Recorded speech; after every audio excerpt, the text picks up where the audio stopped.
예수님은 안식일 날 다시 회당에 들어가셨어요. 거기에 누가 있었습니까? 한쪽 손 마른 자, 손이 구부러진 자가 있었어요. 이 사람은 태어날 때부터 장애를 가진 사람이었습니다. 바리새인들은 예수님이 안식일 날 회당에서 이 사람을 고치는지 안 고치는지 주시하고 있었어요. 왜냐하면 고치시면 안식일의 법을 어기는 것이기 때문에 고발하기 위해서 지켜보고 있었던 거예요. 근데 신기한 건요, 이들이 예수님의 능력은 믿고 있었다는 겁니다. 얼마나 모순적인가요? 율법학자들인 바리새인들은 기적을 행하시는 예수님을 보고 하나님 나라의 복음을 선포하시는 예수님을 보면서 구약 말씀이 성취되었구나 라는 사실을 알았습니다. 예수님이 구약에서 예언한 메시아라는 사실을 알았다는 거예요.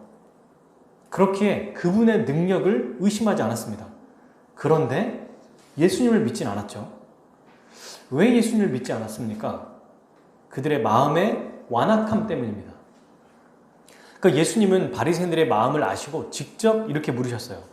안식일 날, 그러니까 주일 날 선을 행하는 것과 악을 행하는 것, 생명을 구하는 것과 죽이는 것, 어떤 것이 옳으냐 이렇게 물으셨죠. 바리새인들은 양쪽 다 자기들이 곤란을 겪기 때문에 대답하지 못했습니다. 예수님이 이렇게 말씀하시고 모든 사람이 보는 앞에서 손 마른 자를 가운데로 서게 하신 다음에 그를 치료하셨어요. 너의 손을 내밀라 했더니 손 마른 자가 손을 내밀었고 즉시 회복이 되었습니다. 그러면 어떻게 될까요? 정말 놀랍고 기뻐하고 와 막 환호성 외치고 이렇게 해야 되잖아요. 함께 기뻐해야 할 바리새인들은 이때 어떤 마음을 품냐면 예수님을 죽이려는 마음까지 먹게 돼요. 정반대의 상황이죠. 손 마른 자뿐만 아니라 회당에 있는 자들 또한 기뻐했을 거예요. 근데 마음이 완악한 자는 아주 예수님을 반역하고 오히려 죽이려는 마음까지 생겼다는 것입니다. 여러분, 누가 주님께서 주시는 이 안식의 복을 누릴 수 있습니까? 겸손하게 우리 주님을 따르고 순종하는 자가 이 복을 누릴 수 있습니다. 완악한 마음을 갖지 않은 자가 복을 누릴 수 있는 거예요. 특별히 예배를 드리는 오늘 주일은 우리 주님께서 작정하고 말씀과 교회를 통해 복을 주시는 날이거든요. 그렇기 때문에 우리는 오늘도 완악한 마음이 아니라 겸손한 마음으로 자꾸 우리의 마음에 뭔가 걸리는 게 있고 두려운 마음이 있고 의심하는 마음이 있고 또 불편한 마음이 있다면 우리 주님께 지금도 기도하면서 우리의 마음을 풀어주시고 겸손한 마음으로 주님의 은혜를 주십시오라고 기도하며 주 앞에 나와야 합니다. 자, 오늘 말씀을 볼게요. 예수님은 제자들과 함께 바다로 가셨어요. 그때 어떤 일이 벌어졌습니까? 사방에서 많은 사람들이 주님 앞에 나왔어요. 바리새인들과 대조되지 않나요? 사방에서 나왔어요. 바리새인들은 예수님을 보고도 나왔지만 많은 사람들은 예수님을 환영했습니다. 그죠? 7절 예수께서 제자들과 함께 바다로 물러가시니 갈릴리에서 큰 무리가 따르며 바다로 가시니까 큰 무리가 따라왔다는 거예요. 물러가시니는 어쩌면 이 바리새인들을 피해서 좀 나오신 거라고 또 볼 수 있어요. 지치시니까. 근데 이 무리가 어느 지역에서 온 사람일까요? 7절과 8절에 나와 있어요. 갈릴리, 그 다음에 유대와 예루살렘. 여기는 유대인들이 사는 곳입니다. 또 이두메와 요단강 건너편. 여기는 유대인과 이방인이 섞여서 함께 사는 곳이에요. 그러면 두로와 시도는요? 여기는 이방인들이 사는 곳이에요. 그러니까 무슨 의미입니까? 사방에서, 온 사방팔방에서 유대인이나 유대인이 아닌 이방인이나 함께 섞여 있는 자나 전부 다 예수님께 나왔다는 얘기예요. 왜요? 나오죠? 그가 하신 큰 일을 듣고 나왔다. 예수님이 행하신 기적을 듣고 이 소문이 정말 다 퍼져 있다는 거예요. 팔레스타인 땅 전체에. 그래서 주님께 나왔습니다. 너무 멋져 보이고 좋아 보이지 않습니까? 그런데 이 무리가 어떤 사람들이죠? 9절 한번 읽어볼게요. 예수께서 무리가 에워싸 미는 것을 피하기 위해 작은 배를 대기하도록 제자들에게 명하셨으니. 지금 분위기가 굉장히 좋아 보여요. 바리새인들은 예수님을 거부하고 죽일까 논의까지 하고 자기와 아주 반대되는 헤롯 당과 함께도 연합했는데 예수님이 바닷가로 나갔더니 수많은 사람들이 예수님을 환영합니다. 기뻐하고 즐거워하고 막 난리가 났어요. 유대 예루살렘만이 아니라 이방 땅에서까지도 예수님께 나옵니다. 근데 어떤 일이 벌어지고 있냐면 예수님을 애워싸 밀었다는 표현이 나와요. 성경에. 이게 뭐냐면 아주 위험한 장면이라는 거예요. 에워싸 밀다라는 이 단어를 보면은 몰려들다. 그러니까 어떻게 몰려드냐면 밀치고 막 몰려드는 거 있죠. 자, 이거 세일입니다. 1,000원이에요. 그러면 갑자기 시장에 있는 아주머니들 또는 이 굿세어라 이 힘세신 뭐 남성분이 여성분이든 막 달려가가지고 막 서로 하겠다고 골라 1,000원에서 막 잡는 그런 상황이라는 거예요. 밀고 나가는 거예요. 옆에 사람이 다치든 넘어지든 그런 거 상관하지 않는다는 겁니다. 방해물을 뚫고 막 어떻게든 자기가 막 나가겠다는 거예요. 위협적인 장면입니다. 예를 들어 볼게요. 도시 전체가 먹을 게 없어요. 그래서 며칠, 몇 주, 몇 달을 굶었습니다. 근데 누군가 먹을 거를 딱 들고 그 도시로 딱 들어왔어요. 그러면 어떤 일이 벌어질까요? 자, 우리 차례를 지킵시다. 제가 먼저 발견했어요. 레이디 퍼스트 이럴까요? 이런 거 없어요. 자기가 살기 위해서 죽자 살자 달려들겠죠. 자기 가족 먹여 살리려고 난리가 날 겁니다. 콘서트장에 연예인이 잠깐 콘서트 내려오면은 막 거의 정신 나간 사람들은 막 달려들어요. 그래서 실제로 밟혀서 죽은 사람도 있잖아요. 이게 옛날 얘기 아닙니다. 그리고 여러분, 1950년 우리 6.25 시대 때 흥남 철수 사건이라고 아시나요? 그 전쟁 당시 함경북도 흥남부두라는 곳에서 북한군들이 쳐들어오니까 여기 있는 우리 사람들이 남한으로 내려오려고 흥남부두에 다 몰려들었어요. 이제 바다니까. 그죠? 거기서 이제 죽는 거예요. 계속 치고 내려오니까. 근데 그때 미군의 14단인가 하여튼 거기에 있는 이 미군 부대 사람들이 배 한 척이 있었거든요. 그 배가 46명만 들어갈 수 있는 유조선 배였어요. 근데 몇 명이 들어간 줄 아세요, 거기에? 그 유조선에 있는 모든 짐을 다 버리고, 영화에도 많이 나오죠? 14,000명이 들어갔습니다. 실제로 여기에서 우리 지금 대통령이죠. 문재인 대통령의 아버지도 이 배에 타서 지금의 대통령이 나온 거거든요. 2년 후에. 여러분, 지금 정말 놀라운 일이고 멋진 일이에요. 근데 지금 지금 상황을 한번 생각해 보세요. 저기 뒤에서는 지금 막 북한군이 와서 쏴 죽이고 있고, 우리는 해병들이 와서 이거를 막 견뎌내고 이기고 있는데도 그 수많은 사람들이 배에 타려고 안간힘을 썼을 거예요. 아수라장이었을 겁니다. 그래서 영화에 보면은 그때 막 이상가족도 많이 나타나요. 막 서로 타려고. 왜냐면 지금 이게 손을 잡고 같이 올라가도 지금 같이 차례차례를 기다릴 수가 없어요. 막 너무 몰려드니까 사냐 죽느냐의 문제야.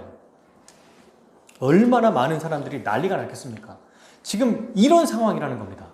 예수님께 달려드는 게 뭔가 예수님을 믿고 그의 뜻대로 살기 위해서 주님을 예배하기 위해서 온 게 아니고 자기의 유익, 자기가 살려고 고침받기 위해서 주님 앞에 달려든 거예요.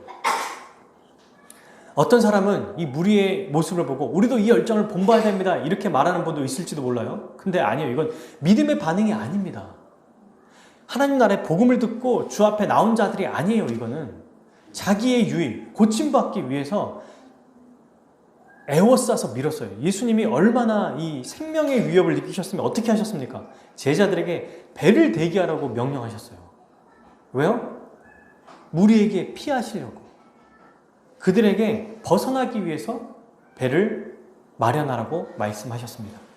만약에 이들의 행동이 믿음의 반응이라면 예수님이 피하셔야 될까요? 이들을 고쳐주셔야 될까요? 고쳐주시는 게 맞죠. 중풍병자, 나병 환자, 그리고 그 전에도 시몬 베드로의 집에 있을 때 수많은 각종 병든 자들, 귀신 들린 자들 왔을 때 다 고쳐주셨거든요. 근데 지금은 그 상황이 아니라는 거예요. 아주 정말 무섭게 이기적으로 악에 받쳐서 막 고침받으려고 오는 자들, 이 모습은 절대로 믿음으로 나오는 자들의 모습이 아닙니다. 근데 이때 여러분 또 누가 나타나냐면 사람들뿐만이 아니라 11절에 보시면 더러운 귀신들도 어느 때든지 예수를 보면 그 앞에 엎드려요. 와, 멋지다. 역시 예수님이 하나님의 아들이라는 걸 막 나타내잖아요. 근데 지금 이것도 예수님의 사역을 방해하고 있는 겁니다. 오히려 이 귀신들의 고백은 전혀 도움이 되지 않아요. 그래서 12절 예수님이 뭐라고 하시죠? 자기를 나타내지 말라고 많이 경고하시니라. 엄히 꾸짖으셨다라고 돼 있어요. 다른 번역본에 보면. 왜냐하면 예수님의 말씀을 통해서 가르치시는 이 말씀 사역의 본질을 완전히 흐리고 오히려 방해하는 거예요. 보십시오. 사람들이 막 예수님께 고침받으려고 달려드는데 제 귀신들은 예수님을 볼 때마다 귀신 들린 자들은 당신 하나님의 아들이십니다 이러면 더 주목되겠죠. 더 그들의 욕망을 부추길 수 있겠죠. 아, 저분에게 더 가야겠다. 더 내가 달려가야겠다. 이런 욕망을 부추기는 겁니다. 말씀을 듣고 순종하고 겸손하게 나오는 게 아니라 더 자신이 이루고자 하는 것들을 이루도록 만드는 방해 요소라는 거예요. 예수님을 오해하게 만든다는 거예요. 기적을 베풀고 자기를 낫게 하는 분이라고만 생각하게 만든다는 거예요. 여러분, 오늘날에도 사실 많은 사람들이 예수님께 나옵니다. 주님 앞에 성도로 서 있어요. 그런데 무리와 같이 자기의 욕망을 이루기 위해 나오는 사람들도 있습니다. 혹시 우리도 나도 모르게 예수님을 이용해서 욕망을 이루려고 하는 마음이 있지 않는지 매주 말씀을 통해서 우리 자신을 점검해 봐야겠죠. 혹시라도 그런 마음이 조금이라도 발견된다면 즉시 돌이켜야 돼요. 여러분, 상황이 어려울 때 더 조심해야 돼요. 우리가 편안하고 좋을 때는 괜찮거든요. 근데 뭔가 쫓기고 몰리고 막 두렵고 뭔가 내 뜻대로 되지 않고 상황이 어려울 때 더 이렇게 될 수 있어요. 이럴 때 조심해야 됩니다. 자, 그러면 지금 현재 예수님의 상황이 어때요? 아주 희망적이고 소망적입니까? 바리새인을 피해서 나왔는데 수많은 사람들이 몰려들었어요. 이게 아주 너무 기쁜 일인가요? 아니에요. 암울하고 절망적인 상황입니다. 그렇죠? 정말 많은 사람들이 나왔을지라도 그 사람들 전혀 주님의 말씀에 반응해서 나온 사람들이 아니니까 오히려 위협적으로 나오지 않았습니까? 하나님 나라의 복음을 듣고 제대로 반응한 사람들이 아무도 없어요. 한 명도 없던 거예요, 지금. 그때 우리 주님 어떻게 하셨습니까? 실망하셨나요? 아, 포기하셨나요? 안 되겠다. 이들에게는 소망이 없다. 그러면서 그냥 한탄하셨습니까? 아니요. 13절 한번 읽어볼까요? 시작. 또 산에 오르사 자기가 원하는 자들을 부르시니 나온지라. 아멘. 예수님은 어떠한 어려움과 방해 속에서도 자신의 뜻을 분명하게 이루셨습니다. 그 예수님의 뜻이 뭐죠? 하나님 나라의 복음을 선포하셔서 그 복음에 들어가게 하는 자기 백성을 부르시는 게 바로 예수님의 뜻이에요. 근데 어떻게 일을 행하셨습니까? 왕의 권위로, 하나님 나라의 왕의 권위로 자신이 원하는 자들을 그냥 부르시는 거예요. 진짜 놀랍지 않나요? 수많은 사람들이 있는데 그 사람들과 상관없이 그냥 자기 뜻대로 행하시는 겁니다. 이루시는 거예요. 왕의 권위로 부르시는 겁니다. 그랬더니 어떤 일이 벌어져요? 부르시니 나온지라. 나오는 거예요. 지금 상황이 어렵고 힘들고 이런 상황일지라도 주님은 주님의 뜻대로 그 길을 가시고 그 일을 이루신다는 겁니다. 이게 정말 놀라운 일이에요. 하나님의 백성이 되는 건요, 지금 이 무리들처럼 인간의 힘과 노력이나 의지, 타고난 재능으로 된다는 게 아닙니다. 전적인 그리스도의 부름을 받은 자만이 하나님의 백성이 된다는 얘기예요. 여러분, 여기서 부르시니라는 이 단어가 헬라어 성경을 보면요, 만들다라는 단어와 동일한 단어거든요. 만들다라는 단어로 쓰였어요. 우리 개역개정에는 부르시니라고 표현되어 있지만 또는 영어 성경에는 call이라고 됩니다. 그냥 부르시다 이런 뜻인데 헬라어에는 만들다라는 뜻으로 되어 있어요. 뭐가 생각나십니까? 창세기 1장 1절 태초에 하나님이 천지를 창조하시니라, 만드시니라는 동일한 단어가 쓰였어요. 하나님의 말씀으로 이 세상과 우리 사람을 창조하셨는데 이제는 생명의 근원이신 말씀 그 자체이신 예수님이 자기 백성을 만드신다는 거예요. 자기의 뜻대로. 왕의 권위로 하시는 겁니다. 어려움이 없습니다. 주님에게는.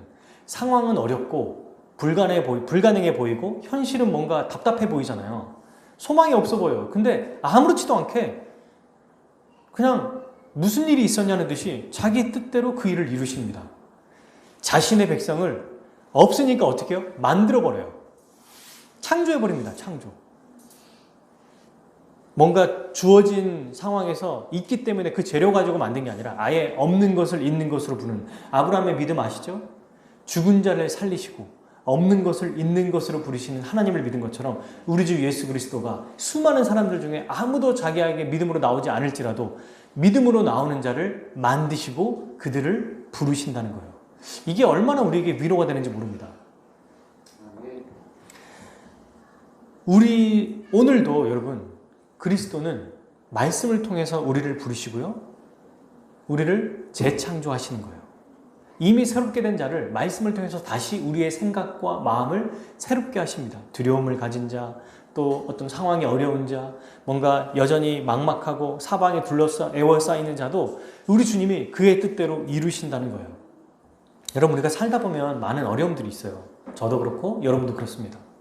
또 이 방송을 듣고 있는 많은 분들도 그래요. 근데 여러분 우리가 뜻하지 않은 어려움과 생각하지 못한 일들을 겪을 때가 있잖아요. 그때 어떻게 합니까? 처음에는 뭔가 이것들을 돌파하려고 안간힘을 씁니다. 사람의 방법을 써보기도 하고 사람의 능력을 의지하기도 하고, 근데 할 수 있는 것을 모두 다 동원해도요 몸부림쳐도 안 돼요. 그렇게 하면 할수록 무엇을 경험하냐면 오히려 실패를 겪고 상황을 더 악화시킨다는 것을 알게 돼요. 아, 나는 진짜 아무것도 할 수 없구나. 그때 사람들이 안 돼요. 정말 많이 아플 때, 정말 가진 것이 없을 때, 명예가 실추되었을 때, 아, 나라는 인간은 진짜 보잘것없는 자구나. 아무것도 아니구나. 그때 겸손하게 주 앞에 엎드린다는 거예요. 근데 그게 우리를 살리시는 방법인 겁니다. 그럴 때 우리 어떻게 해야 되죠? 실망하고 좌절할 게 아니라 더 우리를 온전케 하시는 예수 그리스도를 바라봐야 돼요. 주님은 아무런 희망이 없는 상황에서도 불가능을 가능하게 만드시는 분입니다. 우리를 위하시는 분이시기에 자기 백성을 돌보시는 분이에요. 이 믿음을 잃지 말아야 합니다. 사랑하는 여러분, 주님께서 우리를 부르셨기에 부르시는 자들을 내버려 두시지 않으세요. 하나님은 세상을 창조하시고 다스리십니다. 어떻게 해요? 복 주시기 위해. 우리 주님은 자기 백성을 부르세요. 왜요? 고난당하고 교통만 당하게 하기 위해서? 아니요. 제자로서 당연히 이건 마땅히 우리에게 있어야 되는 거야. 근데 고통과 고난 당해봐라 이러면서 우리를 부르신 게 아니라 복을 주시기 위해, 결국에는 최종적으로 하나님 나라의 충만한 복을 누리기 위해 우리를 부르신다는 거예요. 지금 이 땅에서도 아직 우리가 완전히 주님의 부름을 받기 전, 주님이 오시기 전에도 이 땅에서도 우리 주님은 자기 백성을 돌보십니다. 우리의 상황을 아시고요. 어려움 가운데서 우리를 이기게 하십니다. 여러분, 상황을 이기게 하신다는 것은 뭔가 무조건 이걸 이기게 하시겠지. 너무 양극단에 생각하면 안 돼요. 분명히 될 거야. 안 되면 하나님이 날 안 사랑하셔. 이것도 잘못된 거고, 또 하나는 이 땅에서는 그냥 항상 힘들고 어렵기만 해. 이것도 잘못된 거예요. 이 세상을 선하게 창조하셨고 우리에게 선을 행하시는 분이십니다. 그러기에 모든 것이 주님께 달려있지만 우리가 힘들고 어려운 상황에 닥쳤을 때 어떻게 될까요? 주님께 기도하는 거예요. 주님, 이 일을 이루어 주십시오. 주께서 이 일을 해결해 주십시오. 그래서 주님께서 실제로 우리의 삶에서 정말 놀라운 일들을 행하시지 않습니까? 그 일을 경험하는 게 신자예요. 그게 우리의 기쁨이고 우리의 복입니다. 혹시라도 그런 일들이 잘 풀리지 않을지라도 이 계기를 통해서 믿음을 주셔서 믿음을 강하게 하시고 믿음으로 살게 하시는 겁니다. 이게 바로 우리 주님이 우리를 부르셔서 우리를 사용하시는 방법이에요. 주님을 믿는 백성들의 기본적인 자세입니다. 꼭 기억하십시오. 우리 주님은 말씀으로 오늘도 풀이 죽어있고 지쳐있고 낭망하고 실망하고 낙심한 자들을 다시 이렇게 세우시는 거예요. 다시 새로운 존재로 성령을 부어주셔서 완전히 새롭게 만드시는 겁니다. 이미 새로워졌잖아요. 그래도 그리스도로 그 모든 은혜를 우리에게 다 부어주세요. 그리스도의 죄사함, 그리스도의 의로움, 그리스도의 구원함, 그분의 지혜, 이 모든 것을 우리에게 다 주십니다. 어떻게 누릴 수 있죠? 믿음으로. 믿음이 이 모든 것을 누리게 하는 거예요. 자, 다시 말씀으로 돌아와서 예수님이 부르신 이 사람들은 누구죠? 14절. 이에 12를 세우셨으니 이는 자기와 함께 있게 하시고 또 보내사 전도하며. 여러분, 누구예요? 12명의 제자들입니다. 이 제자들이 어디에 나오죠? 16절부터 19절까지 나오죠? 제자들에 대해서 나옵니다. 12를 세우셨으니 한번 읽어볼까요? 시몬에게는 베드로라는 이름을 더하셨고 또 세베대의 아들 야고보와 야고보의 형제 요한이니 이들에게는 보아녹의 곧 우레의 아들이라는 이름을 더하셨으며. 자, 여러분 여기에서 보면 이 예수님의 제자들을 대강 우리가 알 수 있어요. 지금 보세요. 이 16절 17절에는 베드로 그리고 야고보가 나오잖아요. 그 형제 요한이고, 근데 특별히 이 둘에게는 보아너게 우레의 아들이라는 별명을 주어주셨어요. 이게 뭐냐면 좋은 얘기가 아니에요. 아주 성격이 과격하다는 얘기입니다.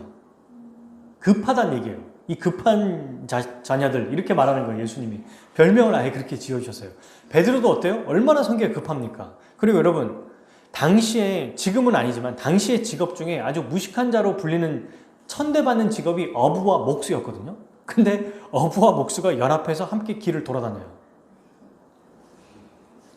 제자 중에 어부가 4명이고 목수가 리더예요.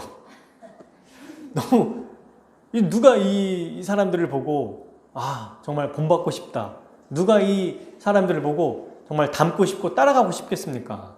어부가 4명이에요. 베드로, 안드레, 야고보, 요한. 근데 그 베드로와 야고보와 요한은 성격도 급하고 과격한 자들이에요.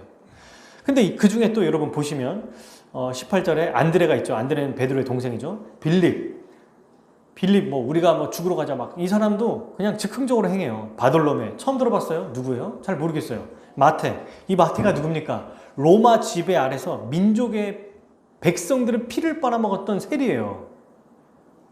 그리고 도마, 안 믿어. 의심이 많습니다. 부활했어도 안 믿어요. 알페의 아들 야고보, 잘 모르겠어요. 다데오? 누구죠? 평범한 사람들인 거예요. 우리가 모르는 사람들이에요. 그러니까 가나인이, 이 사람은 시몬이 이제 베드로라는 말과 똑같으니까 이 시몬이라는 똑같은 이름을 가나나인이라고 표현했는데요. 이 사람은, 이 가나나인이라는 게 무슨 뜻이냐면 마태와 정반대로 로마의 지배 아래서 독립운동을 했던 자들이 열심당원이라고 하거든요. 그 중에 한 명이었다는 거예요. 지금 제자들 안에서 아주 극과 극인 사람이 있는 거죠. 민족의 피를 빨아먹은, 그러니까 지금으로 말하면 일제시대 때 독립투사와 친일파가 같이 있는 거예요. 그리고 과격한 어부들과 의심 많은 자와, 게다가 누가 있어요? 19절. 예수를 팔아먹은 자. 나중에 예수를 팔아먹었지만 이런 자까지 지금 예수님의 제자인 겁니다. 어때요? 좋은 자들입니까? 훌륭한 자들이에요? 아니에요. 누구를 부르신 겁니까? 정말 누가 봐도 부족하고 연약하고 평범하고 아무것도 아닌 것 같은 자들, 이런 자들을 부르셔서 그의 사명을 이루게 하세요. 진짜 놀라운 일입니다. 진짜 놀라운 일이에요. 그게 바로 누구예요? 교회죠. 우리 같은 자들을 그렇게 부르셔서 주님의 일을 맡기셨다는 거예요. 자, 근데 계속해서 보면 이 12명의 사람들을 제가 왜 살펴봤냐면, 저도 말씀 연구하면서 이 사람이 예수님의 제자였어? 예수님의 제자 중에 이런 사람도 있었어? 라는 걸 솔직히 처음은 아니지만 너무 오랜만에 봤어요. 이게 무슨 얘기인 줄 아십니까? 이 예수님의 12명의 각각의 사람들이 별로 중요하지 않다는 거예요. 그들의 어떤 특징, 그들이 누구냐, 이게 성경은 별로 중요하게 여기지 않는다는 겁니다. 유명한 사람들 있죠. 우리가 알고 있는 베드로, 요한, 야곱. 근데 그거 말고, 그 사람들 말고는 어쩌다가 한 번씩 나오거나 거의 없어요. 아예 기록이. 바돌로메 아십니까? 다데오 아세요? 저 모르겠어요. 잘 기억도 안 나요. 도마는 딱 한 번 나오잖아요. 그냥 손 만져서 진짜네? 이거 그렇게 나오잖아요. 여러분, 그리고 가룟 유다가 죽고 나서 사도행전 1장에 보면 예수님의 제자를 한 명을 더 채우거든요. 마띠아라는 사람이 뽑힙니다. 근데 2명의 후보가 있어요. 요셉이라고 하고 여러 가지 별명이 3개가 있는데 이 사람이 훨씬 더 유명해. 근데 마띠아가 뽑혀요. 뽑힌 이유가 없어요. 마띠아는 그렇게 제자로 한번 뽑히고 더 이상 안 나옵니다. 뭘 했는지, 무슨 사람인지 아무런 기록이 없어요. 무슨 얘기일까요? 제자들의 일거수일투족, 그들 자체가 중요하지 않다는 얘기입니다. 12라는 숫자가 중요하다는 거예요. 지금 성경이 주목하는 것은 개개인이 아니라 이 12명이라고 하는 이 숫자에 주목하고 있는 겁니다. 12라는 숫자는요, 이스라엘의 7과 함께 완전수의 뜻해요. 10이라는 숫자는 무슨 숫자죠? 충만한 수. 그걸 어떻게 알 수 있냐? 왜 12이라는 숫자를 더 여러분 성경이 강조하고 있는지를 아십니까? 성경 자체에서 그거를 증거하고 있어요. 14절 보세요. 이에 12를 세우셨으니. 그 다음에 18절에 그죠? 뭐라고 나와 있습니까? 16절에 이 12를 세우셨으니. 지금 14절과 16절 이렇게 반복해서 2번이 나오잖아요. 이건 굉장한 반복이라는 거예요. 여러분 12명의 제자가 이렇게 자세히 한 명이 한 명씩 나오는 건 정말 여기밖에 없을 거예요. 성경 전체 기록에서 거의 없습니다. 근데 여러분, 그러니 이 12이, 이 12 숫자가 무엇을 의미하는지 지금부터 아는 것이 진짜 중요합니다. 12라는 숫자는 구약 성경을 아는 사람들은 다 무엇을 생각하냐면 야곱의 12아들, 즉 이스라엘의 12지파를 생각해요. 12는. 왜 이걸 생각하냐면 하나님은 하나님의 백성을 삼으시려고 누구를 부르셨어요? 아브라함을 부르셨습니다. 창세기 12장 3절에서. 그죠? 아브라함을 부르셔서 어떻게 하셨죠? 내가 너를 통해 모든 민족이 복받게 하겠다. 그래서 마침내 아브라함의 언약이 야곱의 12아들을 통해서 1차적으로 성취가 됐어요. 12명의 아들인데 한 나라가 될 정도로 많은 사람들이 생겼습니다. 그래서 그들을 뭐라고 부르냐면 이스라엘, 하나님의 백성이라고 불러요. 근데 이 10이라는 숫자는 야곱의 12아들일 뿐만 아니라 이스라엘 백성뿐만 아니라 하나님의 백성이라고 그랬잖아요. 그러니 신약 시대에서는 이스라엘의 하나님의 백성을 연결하는 새로운 신약 시대의 하나님의 백성을 뜻해요. 이 12사도는.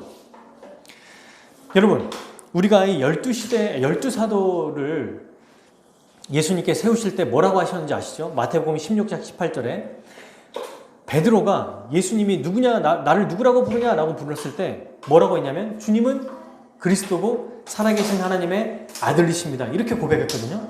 그때 예수님이 뭐라고 말씀하셨냐면 또 내가 내게 이르노니 너는 베드로라. 내가 이 반석 위에 내 교회를 세우리니 음부의 권세가 이기지 못하리라. 그러니까 베드로를 중심으로 한 11명의 제자들, 예수님을 주와 그리스도로 고백하는 이 신앙 고백 위에 자기의 교회를 세웠다는 거예요. 실제로 70인 역이라고 해서 랍비들이 이 구약 히브리어와 신약 헬라어로 돼 있잖아요. 근데 이거를 다 헬라어로 기록한 책이 70인경이라고 하는 성경이거든요. 70명의 학자들이 이 히브리서 나와 있는 이거를 헬라어로 다 수정했어요.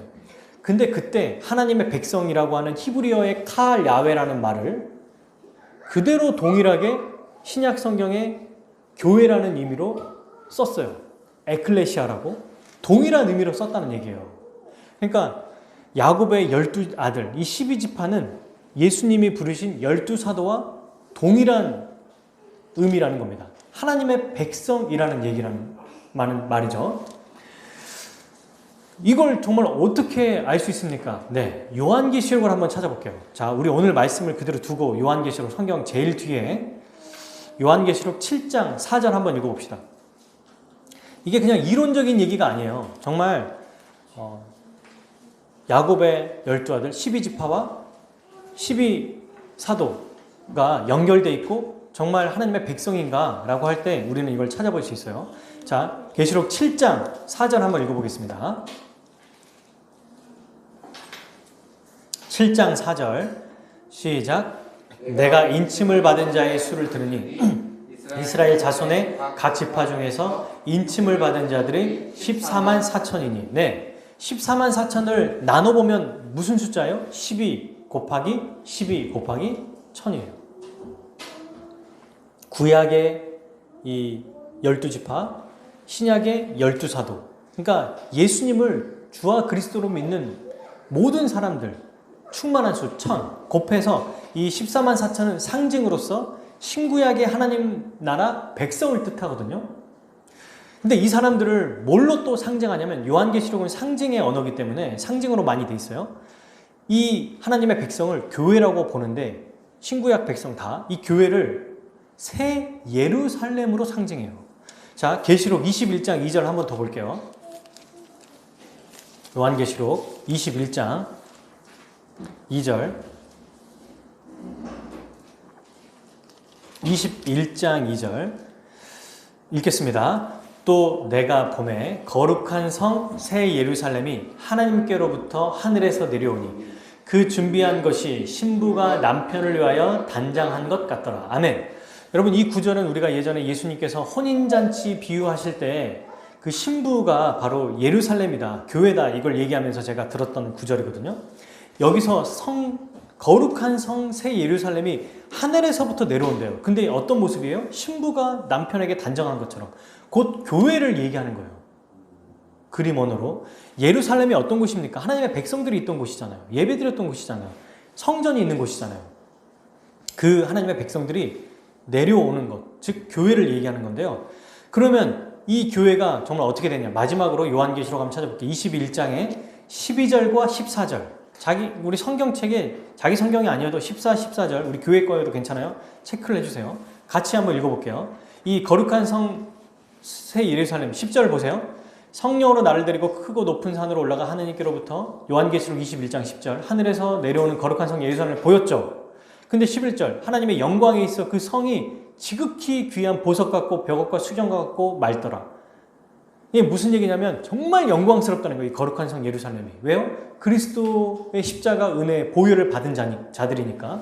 그러면서 이 거룩한 성 새 예루살렘에 무엇이 새겨져 있는지, 이 예루살렘이 누군지를 설명하는데요. 12절 읽어볼게요.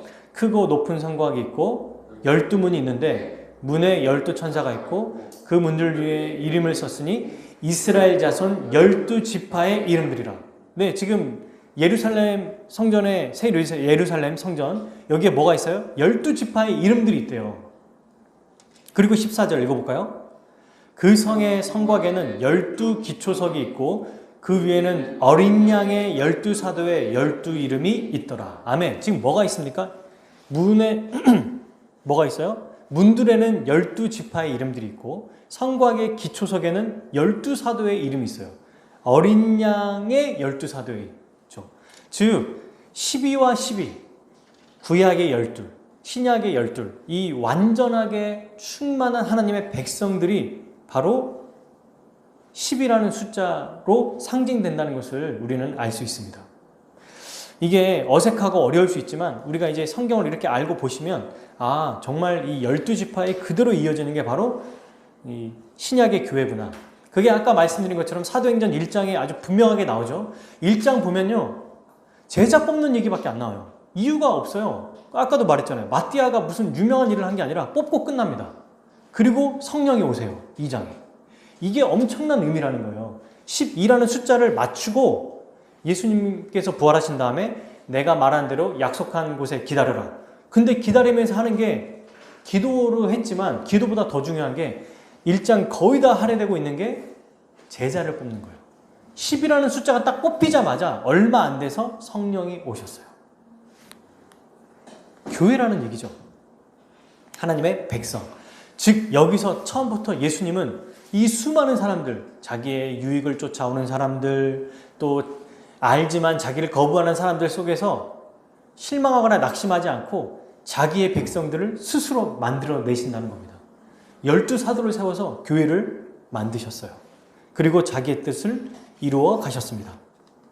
아까 우리가 살펴본 것처럼 12제자들은 서로 잘 통하거나 섞이지도 않는 자들이에요. 대부분 팀워크가 맞겠습니까? 아니 여러분 도움될 만한 사람이 있을까요? 예수님 혼자 사역하는 게 훨씬 더 나아 보이지 않나요? 그죠? 같이 데리고 다니면 오히려 더 막 일 저지르고 싸우고 분란 일으키고 없는 문제도 만들어내고 이런 일들을 일으키시는데 굳이 12를 세워요. 그것도 대단한 자들도 아니야. 다 좀 이상하거나 평범하거나 도움이 될 만한 사람들이 아닌 거예요. 그런데 그들을 통해서 사역을 이루어 가십니다. 이게 은혜죠. 우리에게 은사를 주셔서 은혜를 주의 사역을 이루어신 것과 마찬가지죠. 근데 어떻게 하시냐면 이들에게 능력을 주십니다. 그게 바로 14절. 자, 다시 우리 본문 말씀 3장 14절 15절로 보면은 이렇게 돼 있어요. 14절 15절 이에 12를 세우셨으니 한번 읽어볼까요? 이는 자기와 함께 있게 하시고 또 보내사 전도도 하며 귀신을 내쫓는 권능도 가지게 하려 하심이로라. 네, 뭐 하셨습니까? 첫 번째, 자기와 함께 있게 하셨어요. 여러분, 많은 사람들이 예수님과 함께 있고 싶었지만 예수님은 자신과 함께 할 자들을 직접 뽑으셨습니다. 그리고 자기와 함께 있게 하시고 두 번째, 그들을 보내시고 전도하게 하셨습니다. 그러니까 그들을 충분히 훈련시키셨겠죠. 3년 동안 공생기관에 계시면서 그리고 얼마나 영광스럽습니까? 예수님이 전하시는 복음, 하나님 나라 복음을 전하게 하신 거예요. 이런 오합지돌, 말하자면 공포의 외인구단 같은 사람들이 모여서 이 놀랍고 영광스러운 복음을 전하게 하셨어요. 그리고 셋째, 귀신을 내쫓는 권능을 주셨습니다. 이들 자식에는 아무 권능이 없지만 예수님께서 능력을 주셨기에 예수님처럼 귀신을 쫓아낼 수 있었어요. 여러분, 이 세 가지를 종합해보면 어떤 얘기예요? 12명의 제자들을 뽑아서 예수님이 하신 일을 그대로 맡기셨다는 얘기입니다. 그분이 하신 일을 하도록 하나님 나라 복음을 전하시고 하나님의 이 사역을 하시기 위해 막힘없이 하시는데 12사도를 뽑아서 행하셨다는 것을 알 수 있어요. 사랑하는 여러분, 말씀을 맺겠습니다. 첫 번째, 우리는 우리를 교회로 불러주신 우리 주 예수님께 감사해야 합니다. 우리는 여러분 생각해 보세요. 예수님을 믿기 전에 어떤 자였어요? 바리새인과 같은 자였어요. 완악한 자였습니다. 성령을 받기 전에, 에스겔 36장에 새 영을 받기 전엔 우리도 굳은 마음이었습니다. 부드러운 마음이 아니었어요. 여전히 새 영을 받기 전에는 완악한 자들이었습니다. 그리고 무리들과 같이 자기 욕망대로 자기의 소원을 이루기 위해, 하나님을 이용하기 위해, 예수님을 이용하기 위해 믿었던, 교회를 다녔던, 혹은 그렇게 살았던 무리 중에 한 명이었습니다. 그런데 그런 우리에게 예수님은 내버려 두시지 않고요. 내버려 두시지 않고 우리를 자기의 뜻대로 부르셨어요. 근데 이거는 그분이 원하시는 거예요. 이게 너무 놀랍지 않습니까? 동기가 없어요. 주님의 은혜로 원하시며 신이 우리를 부르신 것입니다. 우리는 부름받았기에 거룩한 하나님의 백성이고 존귀한 존재가 된 거예요. 우리 자신에 의해서 된 게 아니고 주님의 부름 때문에 거룩한 존재가 된 것입니다. 하나님의 말씀으로 세상을 창조하신 것처럼 예수님은 우리를 하나님의 백성으로 만들어 주셨어요. 지금도 말씀으로 우리를 안 믿는 자들 혹은 완악한 자들, 말씀을 듣는 자에게 선포하셔서 그들을 주의 백성으로 삼아주십니다. 어떠한 어려움도 없어요. 어떠한 거침도 없어요. 방해하는 요소가 아무리 많아도 그의 사역은 점점점 성황하고 흥황합니다. 어떻게 해요? 말씀으로. 교회를 통해. 그렇기에 소망이 있는 거예요. 상황이 어렵고 힘들고 또 뭔가 내 뜻대로 되지 않을지라도 소망이 있는 겁니다. 주의 말씀이 우리에게 있기에 우리에게는 소망이 있는 거예요. 얼마나 감사한 일입니까? 그리고 두 번째, 그렇게 우리는 주님께서 우리에게 주신 교회로서 살아가는 것, 또 복음을 전하고 또 이 세상을 분별하며 살아가는 이 사명을 잘 감당해야 돼요. 예수님은 12제자를 세우는데요. 성품적으로 결함도 많고 결격 사유도 많았잖아요. 근데 그들을 부르신 다음에 여러분 생각해 보세요. 어떻게 하셨어요? 공생애 동안에 3년 동안 함께 하셨습니다. 부르신 다음에 알아서 해! 이렇게 하신 게 아니고 계속 함께 하셔서 키우고 또 실패하고 실수하면 다시 또 위로하시고 또 때로는 책망하시고 알려주시고 가르치시고 정말 그냥 뒹굴면서 그들을 키워내셨어요. 일거수일투족을 함께 하시면서 훈련시키셨습니다. 그뿐만이 아니에요. 그렇게 해서도 안 됐을 그때에 성령님을 마침내 보내주심으로 주님이 주시는 이 모든 사역을 완전히 감당하는 자로 만들어 주셨습니다. 이게 주님의 부름의 최종적인 목적이에요. 12사도가 어때요? 오합지졸이고 아주 과격하고 번개의 아들, 우레의 아들이라고 하지 않나요? 그리고 또 어때요? 베드로는 예수님이 겟세마네 동산에 내려와서 끌고 가는 이 군인의 귀를 잘라버렸어요. 과격하게. 그리고 예수님 십자가에서 죽으셨을 때도 피하고 죽으신 다음에 부활하셨고 부활하신 것을 빈 무덤을 봤음에도 불구하고 다시 자기의 본연의 사역으로 돌아갔어요. 그런데 그런 주님이 다시 찾아오시고 그걸로 안 되니 성령을 보내주셔서 완전히 이 일을 감당할 수 있도록 하셨습니다. 우리도 마찬가지예요. 사랑하는 여러분. 우리를 불러주시고 내버려 두시지 않아요. 계속해서 훈련시키시고 가르치시고 또 우리를 그런 자로 만들어 주십니다. 정말 놀라운 일이죠. 예수님이 제자들에게 하신 것처럼 우리 주님도 우리를 그렇게 교회로 불러주시고 만들어 주신다는 거예요. 교회로 살아갈 수 있도록 만들어 주시고 사명을 감당할 수 있도록 만들어 주십니다. 그래서 마침내 영광스럽게 주의 뜻대로 살아갈 수 있는 존재로 만들어 주신다는 거예요. 저는 여기에서 정말 많은 위로를 받았어요. 왜요?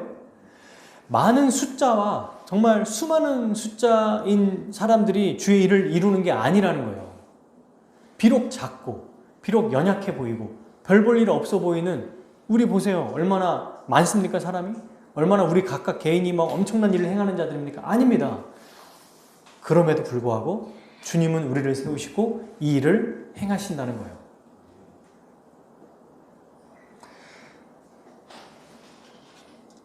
이것이 정말 놀라운 일입니다. 근데 여러분, 어떤 일을 행하는 거죠? 복음을 전하는 일을 시키셨죠? 복음을 잘 전하도록 우리에게 성경과 또 말씀, 복음 전하는 목사도 주셨죠? 교회 안에서 목회자를 통해서 복음이 선포되고 교회 밖에서는 성도 개인이 어느 곳에든지 복음을 잘 전할 수 있도록 능력을 주셨어요. 능력을 주셨다는 것을 꼭 기억해야 됩니다. 두 번째, 제자들이 어떤 일을 했어요? 귀신을 쫓아내는 권능을 받았어요. 오늘날로 말하면요, 사탄을 대적하고 죄와 싸워서 이길 수 있는 능력을 받았다는 겁니다. 이 세상은 사탄의 유혹을 통해서 이 문화는 우리가 죄에 빠지게 하고 마음과 육체가 원하는 대로 살아가게 만들어요. 야, 원래 이렇게 사는 거야. 원래 이래. 뭐 믿는 자는 뭐 별 수 있냐? 원래 이런 거야. 라고 우리를 유혹하고 현혹합니다. 그럴 때 우리가 이것을 완전히 이겨내고 떨쳐버리고 승리하며 살 수 있는 능력을 받았다는 거예요.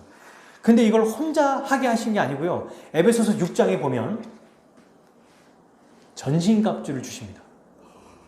혼자 하는 게 아니라 교회가 이 일을 감당하도록 능력을 주십니다. 그래서 12명을 부른 거죠. 한 명 한 명에게 능력을 주신 게 아니에요. 베드로에게는 귀신 쫓아내고 요한과 야곱에게는 복음 전하게 하고, 이게 아니라 12명에게 주신 겁니다. 교회가 교회로 살아갈 때 복음을 전하고 이 세상을 분별하고 힘있게 살아갈 수 있는 일을 감당한다는 거예요. 여러분, 에베소서 6장에 보면 제가 예전에 설명을 했는지 모르겠지만 영화 300이라는 그 영화가 있거든요. 스파르타라고 해서 당시에 이 군인들이 나오는데 300명의 아주 훈련된 군인들이 나와요. 근데 그들이 전쟁을 나갈 때 어떻게 싸우는지 아십니까? 사람들이 그 엄청난 대군이 몇천 명, 몇만 명이 실제 있었던 일이기도 하잖아요. 화살을 쏘니까 어때요? 이 화살이 수만 개의 화살이 날려드는데 그때 방패를 가지고 300명이 스크럼을 짜요. 동시다발적으로 함께 한 몸이 돼가지고 싹 방패로 원을 반원을 그려서 하나도 빠지지 않게 촘촘하게 하나의 화살도 들어가지 않게 완전히 방패로 막아버려요. 그래서 삽니다. 그리고 스크럼을 짜서 공격하고, 그리고 다 같이 이 방패로 한 다음에 창을 그 사이에 끼워가지고 전진해요. 못 이겨요. 숫자가 많아도. 그 좁은 길에서. 유일하게 화살을 떨어뜨려도 같이 연합해서 방패로 막고 또다시 창으로 또 함께 그 대열을 짜가지고 승리하고, 이게 바로 교회라는 거예요. 이게 교회가 이렇다는 겁니다. 이렇게 살려고, 여러분 한 명이라도 만약에 나 싫어, 내가 무슨 도움이 되겠어, 나 같으니까 뭘 하겠어, 방패를 내려보십시오. 그 사람에게 그쪽으로 다 화살이 가겠죠. 한 명이 위대한 사람이 나 혼자 내가 잘하니까 내가 방패 들고 있을게, 안 돼요. 그것도 부족한 것 같고 연약한 것 같을지라도 교회, 우리 각 사람에게 은사를 주시고 그 일을 행하도록 능력을 주셨습니다. 이걸 믿고 우리는 함께 이 일을 감당하는 거예요. 그렇게 하시기 위해서 교회로 부르신 거죠. 우리는 어떻게 하면 돼요? 교회로 부르신 것에 감사하고 우리에게 맡겨주신 일, 지금 우리가 하고 있는 일, 교회에서 예배를 드리고 할 수 있는 만큼 전도하고 또 말씀대로 순종하며 살아가는 일, 이 세상을 분별하는 일, 이것들을 할 수 있는 만큼 최선을 다하고 열심히 애쓰면 되는 거예요. 마태복음 25장 14절부터 29절에 보면 달란트 비유가 나오거든요. 달란트를 받은 종의 비유가 나옵니다.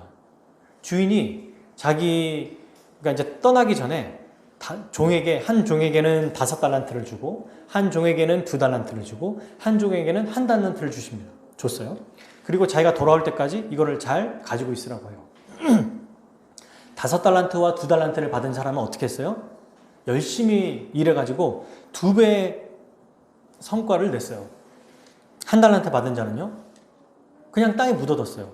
그래서 다시 주인이 왔을 때 뭐라고 합니까? 1달란트 받은 자에게, 이 게으르고 어리석은 종아, 차라리 은행에 넣어놨으면 이자라도 불렸을 거 아니냐. 이렇게 그냥 내버려둬서 그렇게 악하게 행하느냐. 아무것도 주셨는데 아무것도 안 했다는 거예요. 근데 5달란트 받은 자는 5달란트를 더 남기고, 2달란트 받은 자는 2달란트를 더 남겼어요. 그래서 저는 여러분 생각해보면, 제가 지난주 대한교회 청년들 설교할 때도 이 얘기를 했는데요. 생각해보면 제가 이걸 말씀을 잘 묵상하다 보니까 5달란트를 받은 자는 5개를 더 남겼으니까 더 많은 일을 했잖아요. 어떻게 해야 돼요? 칭찬을 2달란트 받은 애보다 더 많이 해야 되는 게 맞죠. 이 세상의 원리는 그렇잖아요. 더 잘한 사람에게 똑같이 2달란트 받은 사람에게도 칭찬해요. 잘했다 너도.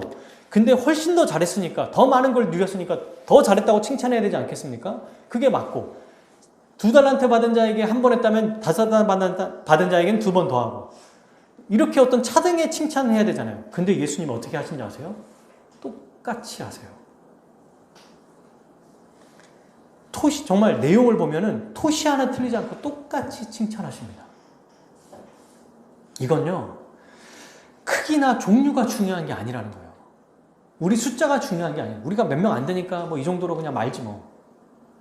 우리가 몇 명 안 되고 뭐 이 정도니까 그냥 이 정도로 그냥 만족하자. 이 말이야. 이런 게 아니라 주어진 것에 감사하고 얼마나 열심히 일을 하느냐에 따라 그것을, 그 자체를 중요하게 보신다는 얘기입니다.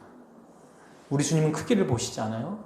작더라도, 숫자가 부족해도, 겉으로 봤을 때 연약해도, 큰 교회에 비했을 때는 한없이 부족해도 이 말씀을 풍성하게 전하고 말씀으로 살아가고 순종하고 주의 뜻대로 복음을 전하며 세상을 분별하며 살아갈 때 우리 주님이 우리를 가장 기뻐하는 교회로 우리를 삼아 주실 것입니다.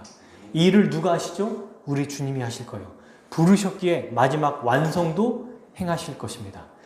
우리는 그럼 어떻게 해야 될까요? 이것을 믿고 감사하며 열심히 내가 가진 사명, 은사, 복 이런 것들을 기억하며 살아가는 그런 삶을 살면 됩니다. 우리 사랑하는 모든 화목교회 성도들 모두 이런 자들로 살아가기를 축복합니다. 우리 함께 기도하겠습니다.